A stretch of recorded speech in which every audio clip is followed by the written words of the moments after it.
Ibele besilangana kahle. Manje esifini somama oyedwa futhi sisendelini. Angizokhuluma-ke kakhulu lento eyenzekile somndeni wakaMhlongo siqhenya ingozi engigqiwa intwala. Kothatha isikhathi nje ukuthi iphole lento. Mhlambe futhi kuyokwenzeka singapholi. Kodwa-ke enginokuyitshela kona ukuthi isimo mawungeke usasiguqula kumele usamukele. Kumele usamukele isimo mawungeke usasiguqula. Lo dadewethu la ekhona naye bezofuna lokho sikwamukele. Ngiyazi ukuthi isilonda sisemanzi. Kodwa ngokuhamba kwesikhathi sizomila uqweqwe siphole. Yize noma udadewethu singeke simkhohle.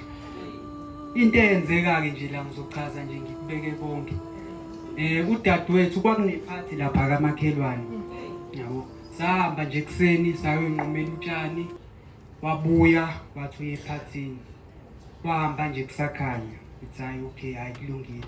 Ahamba ephathini ngimcathi nje wabuya ntambama ngo-6:06. Esezidlela inkambu zikaFaruq eseqhuba imbuzi. Wafike-ke walala.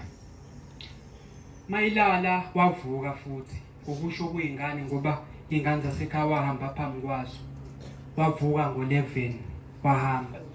Mina nje mangivuswa ekseni nami ngangisayilalela egumbini lami lokulala ngivuswa umakhelwane osebenzayo. Uthi usiyasaba ukudlula manje nayo sengenwa amanzi emadolweni. Uthi ucela ngizombonisa umhlola lo ngithi umhlola wani. Uthi hayi kunomuntu ovusayo lapha manje nami sengingenwa amanzi emadolweni ngiyasaba ukudlula lapha ngicela ungidlulise. Hayi ngithi hayi ake ngihambe ngizoke ngizwe. Ngiphume-ke nami. Hayi mangiphuma lento nje yenzeke nje phambi kwesango. Uzubona impela ukuthi labo sikhwili phambana nobhoko badlela emkhombeni wempaka. Bakhwela phezulu kwendlu kuhle kwengcanga. Kodwa kulungile kasikho la. Ngiphume-ke nami hayi mangifika awu nangu umuntu uyavutha ngempela. Hayi ngisondele. Mangibona ayophaca abadadewethu laba na kanjani izolo uhambe egqoke bona. Mangisondela ngoba ingeke nami bengingakholwa bengihlambe ngiyaphupha kusazothi wayivuka siphe uyaphupha. Mangisondela hayi na kanjani udadewethu lo ngeke angidiphe udadewethu. Ngiphuthumeke ngoba ngifice savutha. Ngiphuthume ngihambe ngolanda amacubane ngifike ngimthele ukuze aphele amalanga. Yabo. Ngimemeze uma naye wayesememeza-ke kanti umana nje uyamemeza uyahamba uyokhala ubona ababhebhezeli kubona usikhili phambana nokho.